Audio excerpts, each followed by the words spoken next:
오늘 시편 34편은 제목이 붙어 있습니다. 다윗이 아비멜렉 앞에서 미친 채 하다가 쫓겨나서 지은 시, 이렇게 제목이 붙어 있죠. 사무엘 하죠. 사무엘 하 몇 장인가요? 사무엘 상인가요? 네, 사무엘 상인가요? 사무엘 상 21장에 보면은 다윗이 사울을 피해서 가드라는 곳, 그러니까 블레셋 땅이죠. 가드라는 곳에 이제 가게 되는데 거기서 가드 왕 아기스라는 사람을 이제 만나게 됩니다. 그런데 사람들이 이제 다윗을 알아보고 이스라엘의 왕 다윗이 아니냐, 네? 그 블레셋의 골리앗을 죽인 그 다윗이 아니냐, 사람들이 사울이 죽인 것은 천천히요, 네? 다윗은 만만이로다, 이렇게 했던 그 다윗이 아니냐, 이렇게 알아보니까 생명의 위협을 느낀 다윗이 거기서 이렇게 미친 척을 합니다. 침을 질질 흘리고, 그리고 이제 정신이 나간 사람처럼 이제 문지방을 이렇게 긁고 막 그러는 미친 척을 한단 말이죠. 그래서 그 아기스가 저 다윗이 미쳤구나 이렇게 하고 거들떠보지 않게 되죠. 그래서 생명을 보존하는 그런 이야기가 사무엘상 21장에 보면 나와 있어요. 자, 그 위기로부터 이제 다윗이 위기를 모면하고 난 다음에 지은 시가 오늘 34편입니다. 참 여러 가지 상황 속에서 말이죠. 다윗이 하나님으로부터 어떤 보호하심을 받는데, 그 하나님의 보호하심이 오늘 34편에는 참 특별하게 다윗이 미친 척을 하는 것으로 그 위기를 모면하게 되죠. 하나님이 주시는 지혜는 참 놀랍다, 이렇게 생각을 합니다. 때때로 내가 피해야 될 때 또 이렇게 내 신분을 숨겨야 될 때가 있습니다. 그게 어떤 거짓된 행위라기보다는 자기 생명을 보존하기 위해서 하나님이 주시는 지혜라고 볼 수가 있어요. 뻔히 내가 죽을 그런 위기다. 그런데 객기를 부리고 자기 자신을 막 드러낼 필요는 없지 않겠습니까? 다윗은 아마 그 가드에서 이렇게 미친 채 하지 않았다면 거기서 아마 죽었겠죠. 다윗의 생명을 보존하기 위해서 하나님께서 그런 지혜를 주신 게 아닐까 싶습니다. 자, 그 고난에서, 그 힘든 어떤 위기의 상황에서 구원받은 다윗이 이제 자기 자신을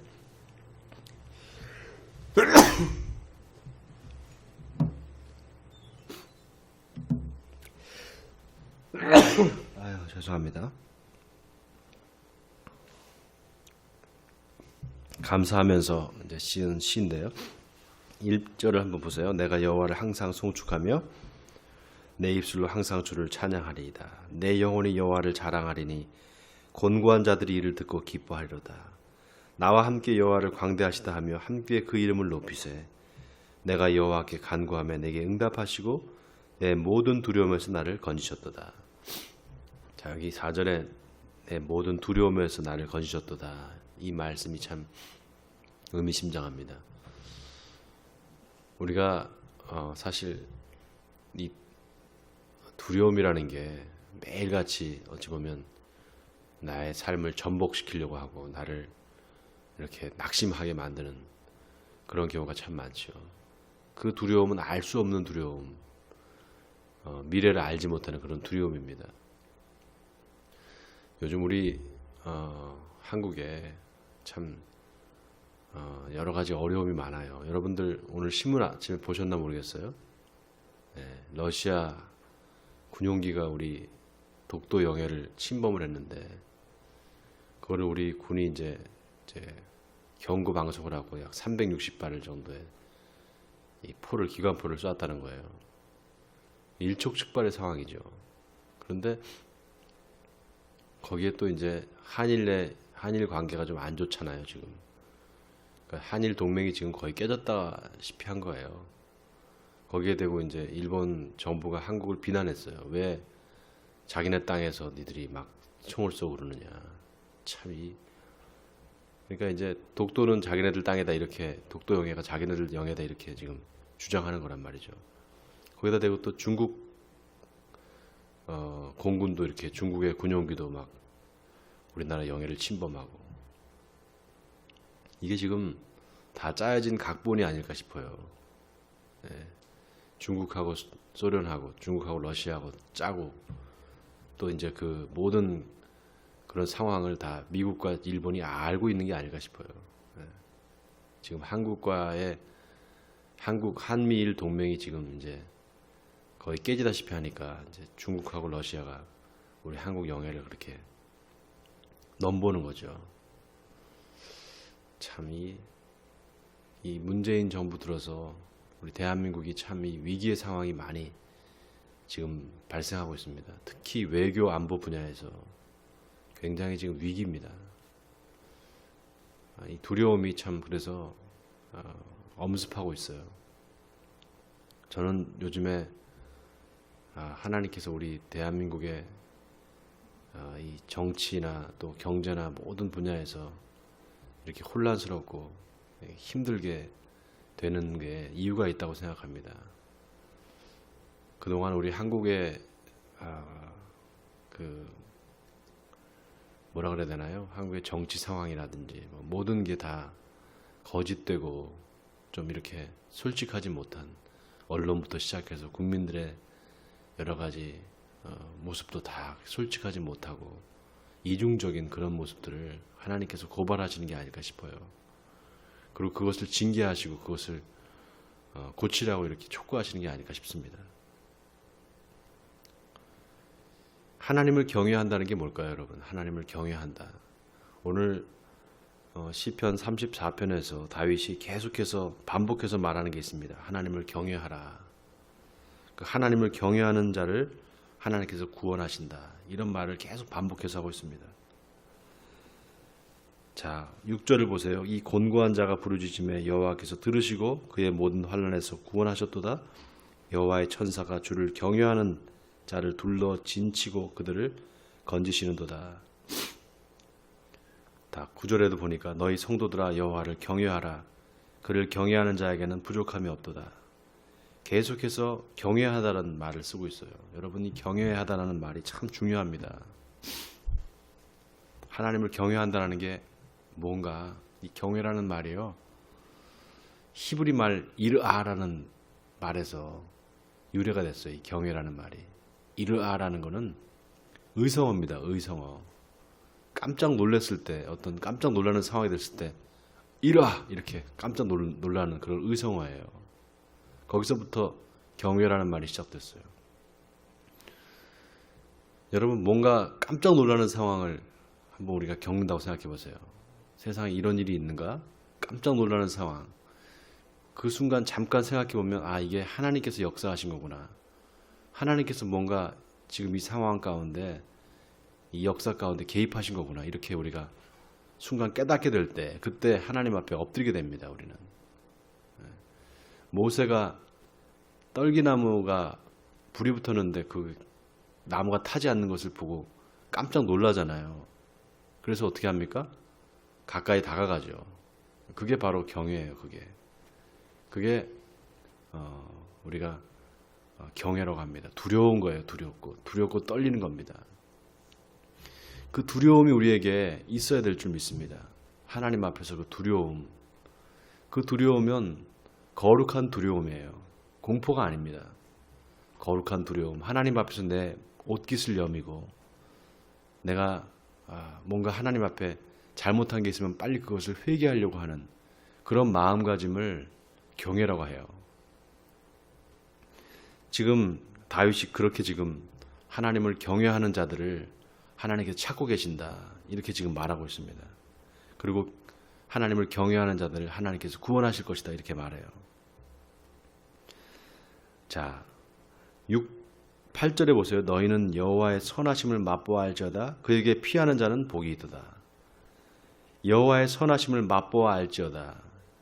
맛보아 안다는 것도 참 이 의미심장한 표현 아니겠어요? 뭘 이렇게 먹어봐야지 그 맛을 알잖아요. 그죠? 네. 우리가 하나님을 믿는다고 하지만 그 하나님과의 만남과 하나님과의 그 동행함이 우리 가운데 경험되고 그것이 나의 어떤 과거의 기억 속에 남아 있어야 되죠. 그렇지 않다면은 우리가 어떻게 막연하게 하나님을 섬기고 하나님을 믿을 수가 있겠어요.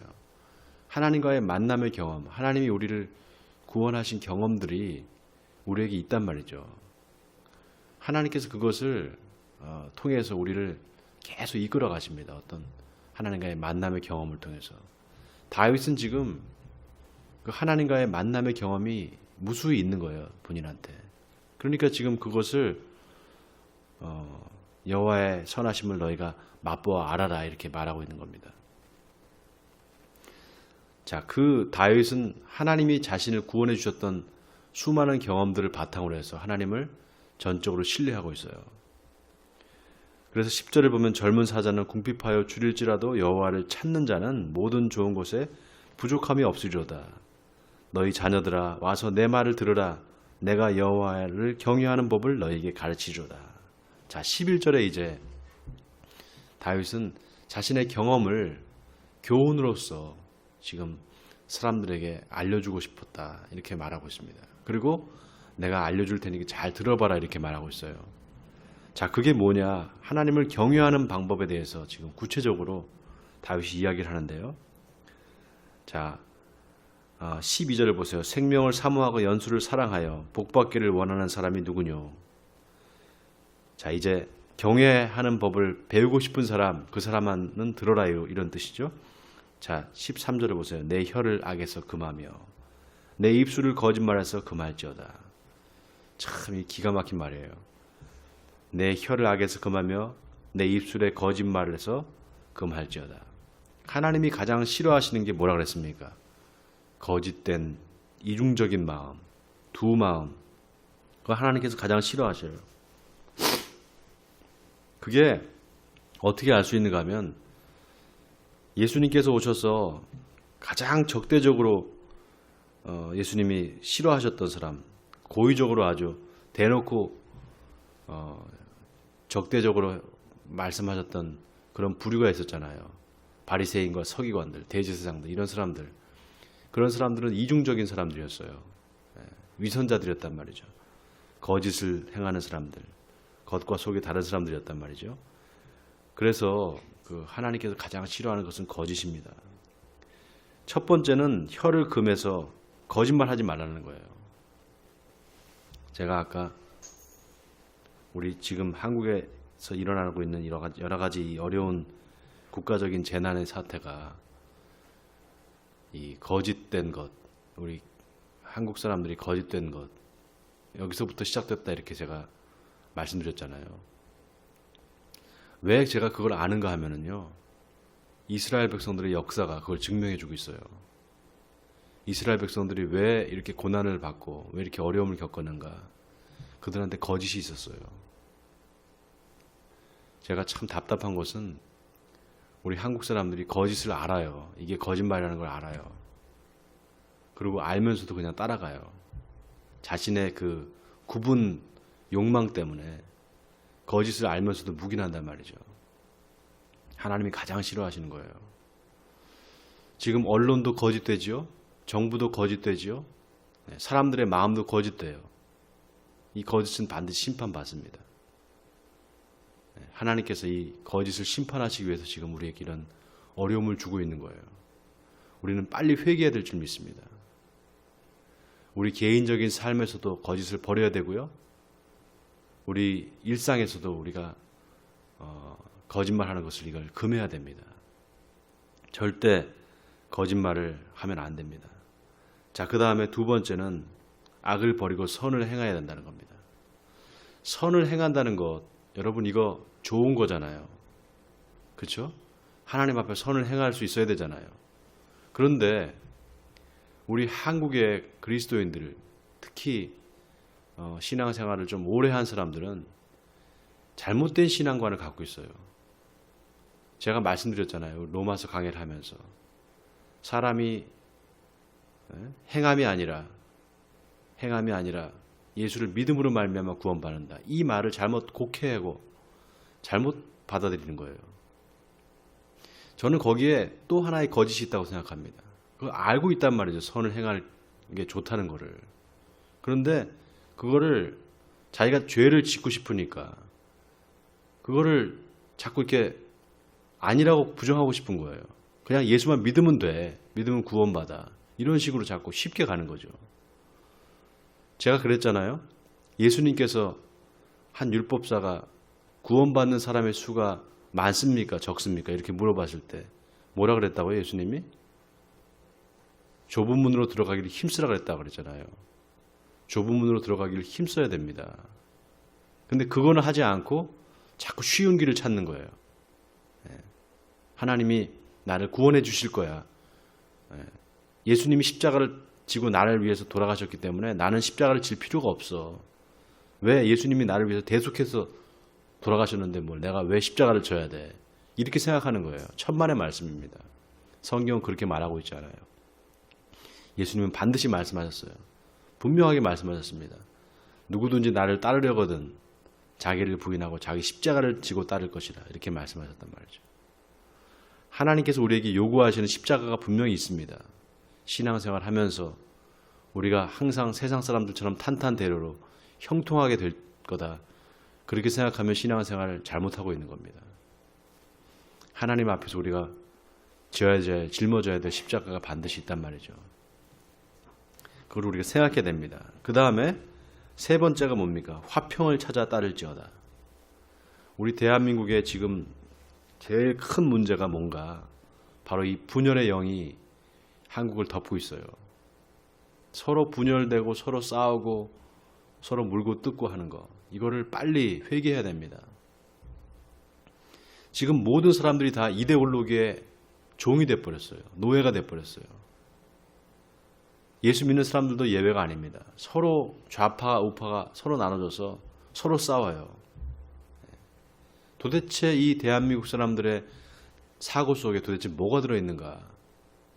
이념의 프레임이 저들을 노예로 만들어버렸어요. 우리는 빨리 노예 상태에서 벗어나야 됩니다. 이 사상으로부터 벗어나야 돼요. 사상의 노예로부터. 어제 시편 33편에서 다윗이 뭐라고 고백했습니까? 여호와께서 나라들의 계획을 폐하시며 민족들의 사상을 무효하게 하시도다. 이렇게 말했습니다. 우리는 하나님의 백성으로서 하나님의 나라의 법을 따라 사는 사람들이에요. 빨리 이 이념의 프레임에서 벗어나야 될 줄 믿습니다. 자, 그리고 화평을 찾아 따라야 될 줄 믿습니다. 자, 15절에 보세요. 여호와의 눈은 의인을 향하시고 그의 귀는 그들의 부르짖음에 기울이시는도다.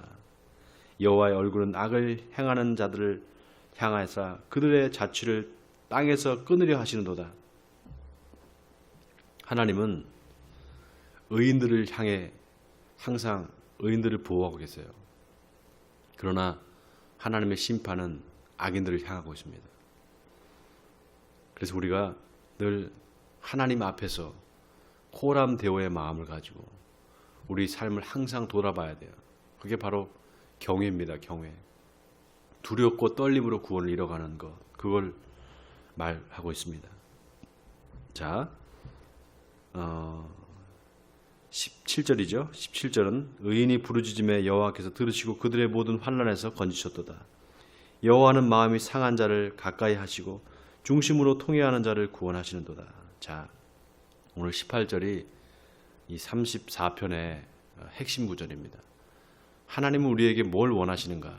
지금 우리 작금의 한국의 정치, 경제, 외교, 안보 이 상황 앞에서 하나님이 우리 믿는 사람들, 우리 예수 믿는 사람들에게 뭘 원하고 계시는가를 우리가 생각해 봐야 되지 않겠습니까? 뭘 원하실까? 진정한 회개를 원하고 계세요. 우리 마음으로부터 나오는 진정한 회개.